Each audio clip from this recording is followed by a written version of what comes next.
Sejam todos bem-vindos a mais uma terça-feira de reunião pública aqui na nossa casa. Nós vamos começar a falar um novo capítulo hoje. Encerramos o capítulo 16, terça-feira passada, e hoje começa o capítulo 17. E eu acredito ser um dos capítulos mais belos dentro do Evangelho, porque ele mostra para nós o quanto nós temos potencial para alcançar o Pai, que é o capítulo Sede Perfeitos, né? E aí esse capítulo começa trazendo para nós as características da perfeição. Mas aí você vai pensar assim, poxa, eu perfeito? Claro que não hoje, não agora, não ainda, enquanto estamos caminhando na direção dessa perfeição. Mas lá no Evangelho fala assim que nós não podemos tomar isso literalmente. Porque senão eu vou falar assim, um dia eu serei um Deus. E nós sabemos, e a doutrina nos ensina, que a esse título só existe um. Mas existe, e o próprio Evangelho nos orientou em relação a isso, uma perfeição relativa. O que vem a ser essa perfeição relativa? Vem a ser aquela que a nossa humanidade é capaz de alcançar. Então, dentro da nossa humanidade, dentro da nossa capacidade de crescimento e evolução, existe um lugar onde nós podemos chegar. E lá nos mundos superiores, aí é outra etapa, aí serão outras formas de crescimento. Mas, por enquanto, vamos focar nessa perfeição que o Evangelho nos chama a conseguir e que é a perfeição que a nossa humanidade vai ser capaz de alcançar. Porque todos nós somos capazes de alcançar essa perfeição, senão ela não estaria lá no Evangelho para nós. Jesus não deixaria para nós algo que nós não fôssemos capazes de conseguir. Mas aí vem toda a lição, e a tarefinha, e as formas de alcançar. E ele começa, já no item seguinte, dizendo assim que para nós conseguirmos isso, a tarefa é fácil, gente, olha só. Amar os inimigos, fazer o bem aos que nos odeiam, simples, né? E orar pelos que nos perseguem. Olha que tranquilo. Mas ele fala por quê que coloca de cara esses 3 itens. Porque lá mesmo ele já coloca dizendo assim, que isso daí vai estar medindo a nossa capacidade de amar. Porque pensa bem, se eu não estou conseguindo hoje, na minha encarnação, amar os meus amigos, todos eles, aquelas pessoas que eu considero, que eu convivo, e a gente pode colocar nossos vizinhos, nossos parentes, enfim. Fazer o bem para todas as pessoas que nos amam. Será que nós estamos conseguindo fazer o bem para todas as pessoas que nos amam? E orar por todas as pessoas que oram por nós. Então, olha só como que se a gente inverte a lição, a gente começa a entender por onde começar. Porque aí quando eu leio lá o Evangelho, pego lá, capítulo 17, sede perfeitos. Ixi, já vi que a lição é difícil. Aí começa, amar inimigos. Você fala, nossa, eu não vou conseguir. Mas eu preciso começar por algum lugar. Tem que ter uma forma de começar esse trabalho. E aí a gente olha nas próprias palavras, a gente consegue perceber isso. Então, esse olhar tem que voltar para mim, para que eu e cada um de nós aqui possamos ver onde que isso está acontecendo. Mas aí, gente, não para aí, né? No próximo item ele continua. E ele continua falando assim, a pessoa de bem. Então, ele vai descrever no Evangelho o que é uma pessoa de bem. Né? Como que eu olho para o meu irmão, olho para a Elisséia, olho para o Paulo, olho e falo assim, será que essa pessoa é uma pessoa de bem? Eu sou uma pessoa de bem? Aí ele fala lá, gente, tem 19 parágrafos. 19 parágrafos explicando para nós, tintim por tintim, como deve se comportar uma pessoa de bem. E resume todo esse comportamento no seguinte: a prática da lei de justiça, então nós vamos praticar sendo justos, de amor, amando todos, e de caridade em sua maior pureza. Então não basta ser justo, não basta amar, não basta ser caridoso. Nós temos que fazer isso da forma mais pura que se é possível fazer aqui na Terra. E aí a gente vai falar, puxa vida, e agora? Como que eu vou fazer isso? A lista continua, ó. Temos que ser guiados pela caridade, estudar as imperfeições, vou pensar em mim, onde que eu estou errando, tentar mudar, ter fé em Deus, mas não só em Deus, no futuro, sermos pessoas otimistas, bondosas, respeitar as convicções sinceras e as opiniões dos outros. E a lista segue. E aí eu fiquei pensando, como que nós vamos analisar essa lista? Como que nós vamos pará-la hoje e refletir nessa lista imensa e colocar isso na nossa vida? Aí eu lembrei não, né? Os espíritos me lembraram que lá no livro Obras Póstumas, Kardec, ele é interrogado em um momento lá em relação a alguns desastres, desencarnes coletivos e tal, e ele vai responder e sente certa dificuldade. E aí um espírito vem auxiliá-lo naquele momento, né? Ele estava em plena codificação da doutrina espírita, trabalhando, edificando o que nós temos hoje. Então ele foi muito bem amparado, e aí um espírito vem auxiliá-lo naquele momento e fala para ele de 3 grandes responsabilidades que nós, encarnados, temos enquanto estamos aqui. E aí, então, nessas 3 responsabilidades é que eu gostaria de focar para que a gente tentasse compreender como é possível chegar à perfeição. Porque se está lá no Evangelho falando seres perfeitos, então é porque todos nós temos aqui a centelha e a capacidade de alcançarmos um dia essa perfeição. Talvez uns demorando mais, outros demorando menos, mas com certeza um dia ela vai chegar para todos nós.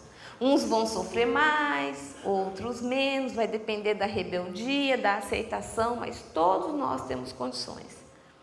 É a doutrina espírita afirmando isso para nós lá no Evangelho de Jesus. São palavras do Cristo quando diz isso para nós. Então nós precisamos acreditar para termos a convicção de caminharmos. Então vamos lá, as 3 responsabilidades dos encarnados. Vou falar as 3, aí eu volto pontuando uma a uma. Melhoria pessoal. Reforma íntima. Ou seja, a minha relação comigo. A minha relação comigo. O meu eu. Eu e Deus, né? Sempre Deus está junto. Depois, a responsabilidade familiar. Como está a minha responsabilidade familiar? Quem é minha família? Quais são as pessoas que eu, junto com os meus anjos da guarda, escolhemos para estar juntos? E por último, a social. Então vamos lá? Melhoria pessoal. Aí, eu vi um exemplo em uma palestra que eu assisti outro dia na internet, maravilhoso para a gente entender como que a nossa reforma íntima faz parte total desse processo. O palestrante dizia assim, que a reforma íntima para nós encarnados é como se nós tivéssemos embarcado em um voo, estivéssemos dentro do avião, já lá no alto, em velocidade de cruzeiro, lá em cima, quando o avião está bem quietinho assim, sabe? Você toma até água sem balançar. e de repente descobre que o avião quebrou.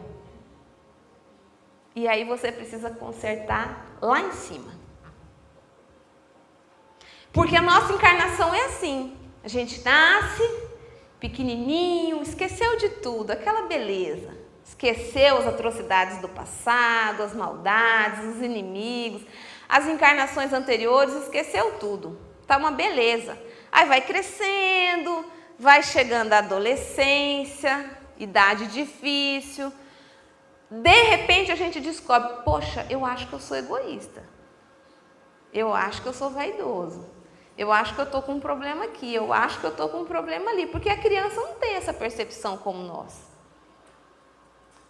E aí você está em pleno voo, ou seja, já reencarnou, já está na família, já está grande, já está adulto, e aí descobre que precisa consertar. Só que, gente, dá para parar o voo, descer lá de cima? Porque descer lá de cima é pular, morre, suicídio. É a pior das consequências. É aquele espírito que vai ficar anos e anos para tentar recuperar isso. Então, essa opção é zero. Então, tem que consertar. E aí não adianta falar bem assim, não, volta, vamos consertar esse avião, ou seja, para tudo, eu vou me melhorar, depois eu reencarno. Porque o raciocínio é exatamente o oposto. É aqui que eu vou melhorar, é hoje, é agora. É nessa vida que nós estamos tendo a chance de melhorar. Ah, não, está muito difícil. Eu acho que eu vou deixar para a próxima reencarnação. Vou morrer assim mesmo. E aí na próxima, a gente não pode pensar assim, porque as consequências são muito duras para nós mesmos. Então agora é a hora de olhar quem nós somos, de pegar aquela tarefa de Santo Agostinho, que está nas nossas agendas de reforma íntima. Para quem é aluno da Escola de Estudos Espíritas aos sábados, sabe do que eu estou falando. Para quem não é, nós temos no Movimento Concafras uma agendinha publicada e impressa, bonitinha, também tem aplicativo no celular, que ajuda, é uma ferramenta, tá? Tem muitas outras ferramentas, mas essa é uma. É uma ferramenta que nos ajuda a pensar. Por que Santo Agostinho? Porque lá na agenda fala bem assim, para o seu dia hoje. Né? Não contem para mim, mas pensem aí intimamente, como foi o seu dia hoje? Você magoou alguém? Você foi grosseiro com alguém? Alguém tem alguma queixa a fazer de você hoje? Se você perguntar para o seu marido, para a sua esposa, meu bem, como que foi hoje? Para o seu filho, para a sua sogra, vamos ampliar, né? O que essas pessoas têm a dizer? E aí, falando nisso, eu já estou pulando para o segundo item, responsabilidade familiar. Perceba que eles estão todos entrelaçados. Trabalhando a minha responsabilidade individual comigo mesmo, de me melhorar, de passar por essa encarnação e sair daqui diferente do que eu cheguei, eu preciso passar pela minha relação familiar, que é a primeira, é onde eu nasci. Ah, Djanane, mas eu não nasci, eu fui adotado, então foi essa que Deus te deu. Ah, eu moro sozinho, mas você tem alguém que você convive. Você trabalha, estuda. Não tem.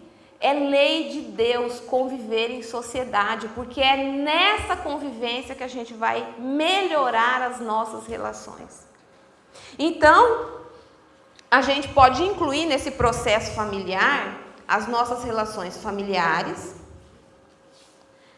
sobretudo, que são as mais importantes, porque são aquelas que contêm os nossos maiores percalços, as pessoas que realmente foram difíceis nas reencarnações anteriores, são aquelas que a gente realmente tem que se empenhar em amar. E aí nós vamos para os nossos amigos, esses são mais fáceis, que quem escolhe somos nós. Não foram os nossos mentores, nem os nossos anjos da guarda, eu que escolhi ser amigo de fulano, de ciclano, porque eu tenho afinidade, porque eu gosto dessa pessoa. Mas ainda assim, nessas relações eu preciso me cuidar, porque não tem amizade aí de vida inteira que acaba? Por que acaba? Por que acaba essas relações? Porque nós temos problemas. E a nossa família espiritual, que não está fora disso, mas é a mais fácil de todas, porque ela está lá com uma visão ampla que nós não temos daqui, e ela sim é aquele povo que nos ajuda. Que a gente vai orar, pedir ajuda, contar com eles, contar com a presença espiritual deles em nossas vidas. Beleza, mas eu não tenho só essas responsabilidades, eu tenho a social também. Gente, quando eu falo social, coletivo, inclui tudo. Sabe como tudo? A minha relação com a natureza. Eu destruo a natureza? Eu cuido, eu preservo? As minhas ações, elas são destrutivas para o meio ambiente que eu estou ou elas são ações construtivas? Como que eu lido com o ambiente? E as normas sociais? Tem uma fila, mas eu estou com pressa. Será que sou só eu que estou com pressa? Todas as pessoas provavelmente estão também. Mas a gente sempre acha que a nossa necessidade ela é a maior dentre todas as outras. Então, erroneamente pensando isso, nós queremos sempre estar na frente. Sabe um termômetro que mostra como que nós burlamos as relações sociais? O trânsito. Todo mundo quer estar na frente. Ninguém quer ficar no engarrafamento porque está com pressa. Mas o engarrafamento está lá. Nosso carro não voa. É o momento de exercitar isso aqui. A nossa relação com o coletivo. Você já pensou se a gente morasse numa ilha deserta? Você ia tomar água, é só você. Você ia comer, é só você. Você ia se deslocar de um lugar para o outro, não ia ter ninguém na sua frente. Só você. Ia ser muito chato. Você não ia ter com quem conversar. Então, assim, essa relação que a gente desenvolve na sociedade, ela é necessária para a gente aprender. E aqui o coletivo mostra isso para a gente. Como que eu lido com o coletivo? Eu sigo as regras e as normas? Porque se eu pensar assim, como que eu descubro se eu estou errando numa regra? Por exemplo, eu chupei uma bala e joguei o papel no chão. Aí eu imagine se todos nós que estamos aqui no salão agora chupar uma balinha e jogar o papel no chão. A hora que vocês levantarem e a gente sair daqui, como vai ficar esse salão? Repleto de papéis de bala. Então, toda a ação nossa, que é individual, mas reflete no coletivo, é só eu imaginar todo mundo fazendo igual. Então, se eu for furar uma fila, aí eu penso, e se todo mundo chegar aqui e der um jeitinho? Aí daqui a pouco tá um rolo lá, né? Cai na porrada lá, você passou na minha frente, que é assim que o povo fica nas filas. Se todo mundo for furar sinal vermelho, como que faz? Funciona o trânsito se ninguém obedecer a norma? Não funciona. Então, todas as vezes que eu desobedecer uma regra, que seja coletiva, aquelas que ninguém vê, né? Furar o sinal, passar na frente de uma fila, né? Conseguir alguma coisa no jeitinho, eu penso, se todo mundo fizer como eu, vai dar problema? Se a resposta for sim, aí você já pode lembrar aqui, ixi, eu estou com um problema aqui na minha relação com o social, com o coletivo, com a coletividade. E as nossas reencarnações, elas vão estar sendo replanejadas no futuro com base nos nossos erros de agora, igual as de hoje foram planejadas no nosso erro do passado. Então, nós precisamos ampliar a nossa visão e pensar nesses aspectos todos. E aí, quando eu estou no coletivo, você sabe qual vai ser a primeira coisa que vai refletir para que eu consiga passar por esse processo? Eu volto no item 1, o individual, a minha reforma íntima. Porque é ela que me dá respaldo para conseguir me comportar no coletivo de forma justa. Então está tudo interligado.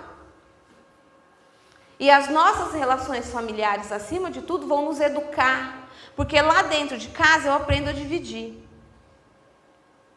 Lá dentro de casa eu aprendo a esperar para usar o banheiro.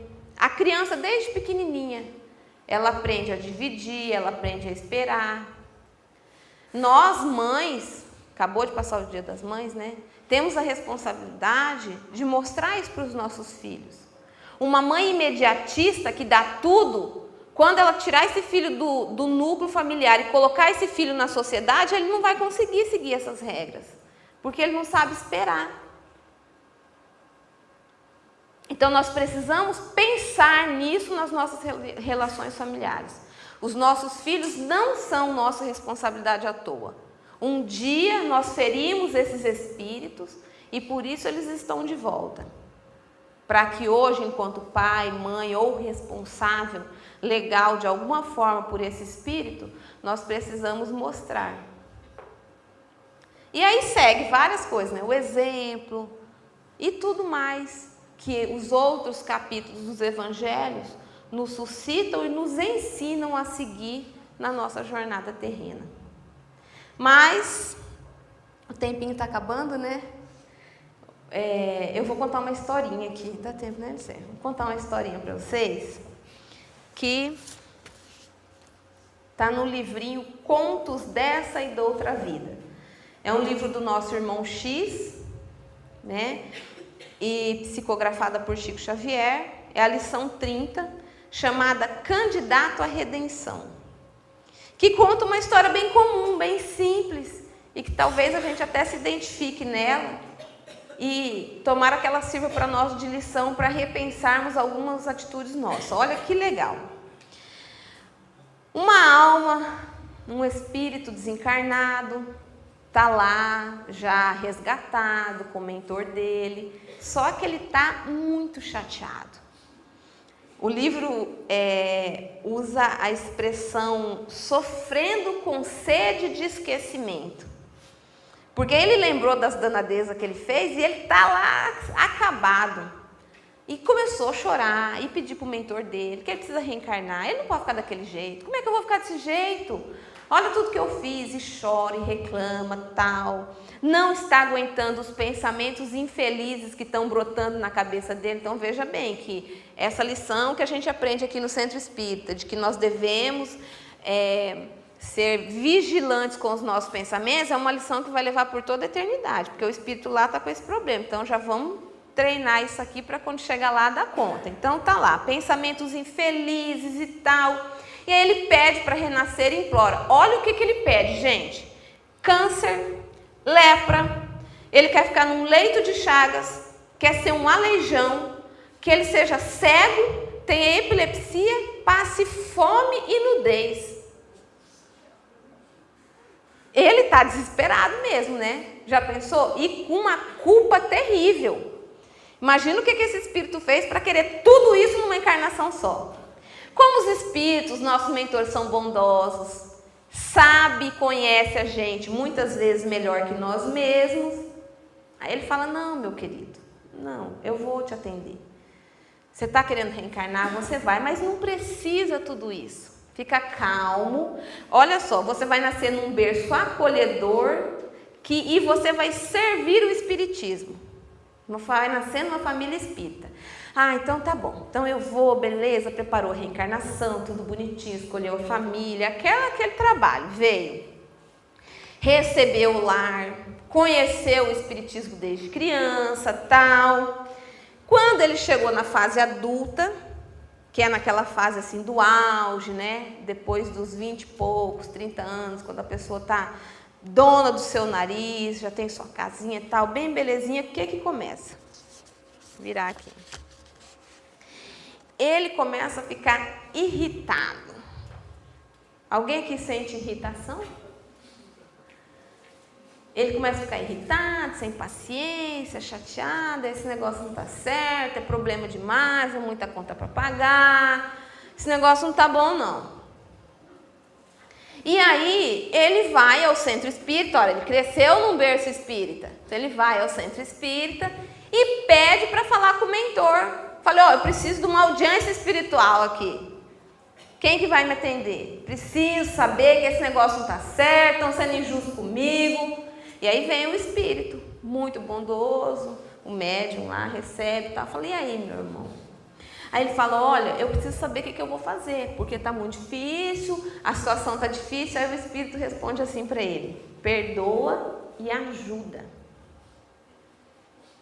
Aí ele fala, não, mas em todos os casos, e quando eu estiver em situações de sombras, quando eu estiver tal, aí ele fala, perdoa e ajuda.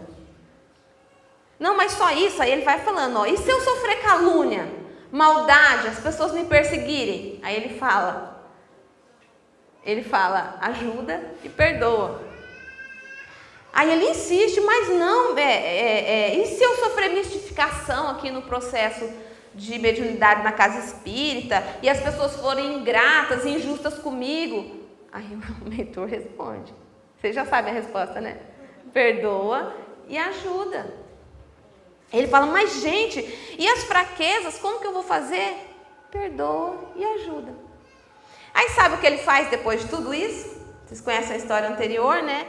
Levantou-se para a despedida e após o encerramento da reunião, com fervorosa prece, esse homem que pediu câncer, lepra, celejão, pediu passar fome, pediu tudo isso e não recebeu nada disso,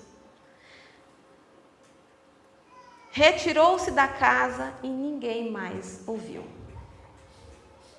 Ou seja, ele foi embora cuidar da vida dele, das coisas que dão prazer, de todas as satisfações, né? O que dá prazer? Curtir preguiça, comer bastante, né? Enfim, satisfazer o mundo material, e nunca mais voltou. E o chamado dele, ele mesmo pediu tudo aquilo. Então, se ele estava arrependido, coitado, o livro não conta para nós o que acontece com ele quando ele volta, mas a gente pode imaginar. Se ele estava se sentindo culpado, desejando todas aquelas coisas, provavelmente na próxima ele vai ter, né? Porque ele teve toda a oportunidade, não. Então, a gente não sabe do nosso passado. Não sabe o que nós pedimos e não tivemos. Quais foram as dificuldades que nós pedimos e os nossos mentores falaram, não precisa tudo isso. E ao menos saúde, disposição para estar aqui, inteligência suficiente para vir aqui assistir essa palestra, porque tem pessoas que não conseguem nem isso, nasce com problemas mentais e tal, e a gente está aqui, ouvindo, entendendo, prestando atenção. Então vamos refletir sobre isso, levar essa mensagem para casa e que todos aqui um dia sede perfeitos, como o vosso Pai é perfeito. Boa noite, até a próxima.